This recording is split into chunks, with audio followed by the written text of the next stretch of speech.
Welcome back to Brave Talk. This is Wesley. Michael. Cassie. Today we have a special guest, Mr. Forte. Hello there. Please tell us about yourself. I teach sophomore American history, and then I also teach upperclassmen American history through film, and a lot of people are meeting me because they play chess. So, what makes you so qualified for being a history teacher? Wow, that's a wild question.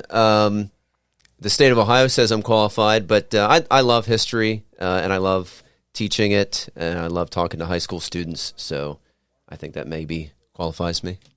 What else do you do out of history? Outside of history, well, like I said, I play chess. I'm not super good at chess, but I'm the chess club advisor, and I'm also the Fellowship of Christian Athletes advisor, and we have this sweet fall retreat this weekend, so I'm pumped about that.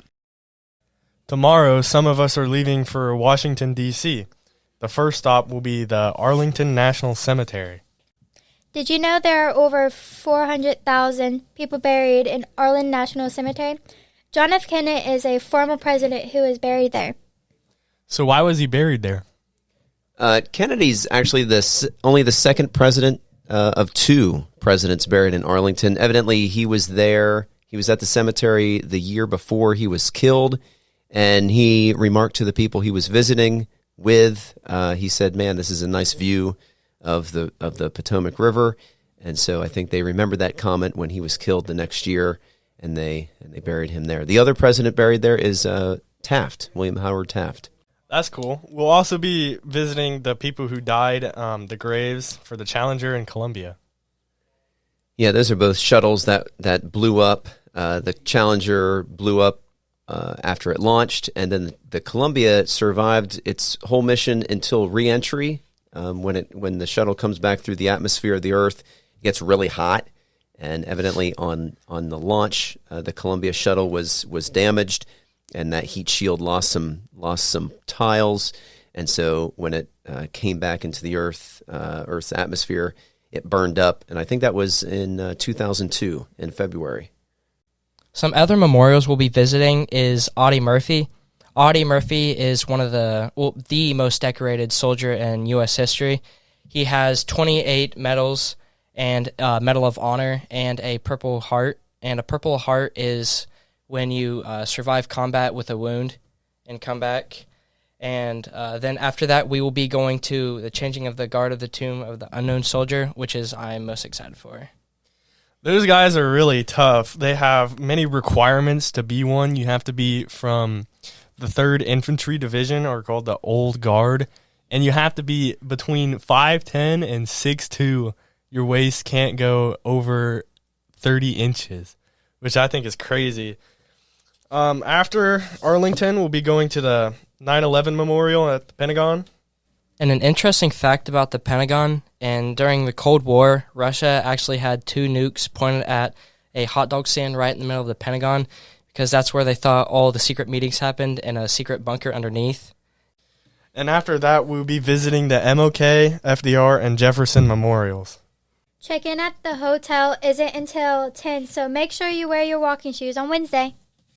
On Thursday, we will wake up and have breakfast at the hotel, and then we will go to the National Museum of the United States Army. Next, after that, we'll go to the Smithsonian's, and you have a choice of going to the American and Natural History Museums, National Gallery of Art, and National Air and Space Museum. But knowing me, I'm going to choose the National Air and Space Museum because it sounds pretty cool. I would choose that too. Personally, I would just like to see like airplanes and specific space stuff. Do you guys have any specific things you want to see there? Space stuff. Mostly space stuff, huh? Airplanes, F-22. Okay. I'm sure they have a lot of different replicas, and just seeing like the size of each plane and space stuff too. You're really crazy about space stuff. I don't know exactly what kind of space stuff they have. Probably some Apollo stuff that got us to the moon. I know they have the Enola Gay, the plane that dropped the first atomic bomb, and I think they have either a replica or the original of the Wright brothers' first plane that flew. So that stuff seems pretty cool. Which one would you want to go to? That's a tough call. For me, it would be a toss-up of the Air and Space Museum and the Museum of Natural Arts. I was there. I was in D.C. when I was a kid, and I remember seeing I remember the natural history museum. I remember those things more. I remember seeing a massive blue whale hanging up from the ceiling, and I remember seeing a very cool saber-toothed tiger. So, and the art museum, I don't know. I don't really get too much into art, but I don't think you can go wrong really with any of those three museums. I think they'll all be super cool. I would like to go to the National Gallery of Art. The reason why is because I've been into art since I was little, and I think that would be really fun.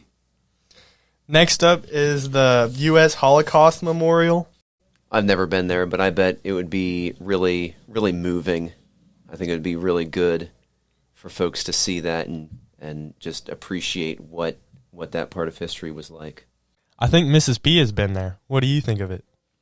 I did go to the Holocaust Museum the first year it was opened on a class field trip, and it's my favorite exhibit in DC.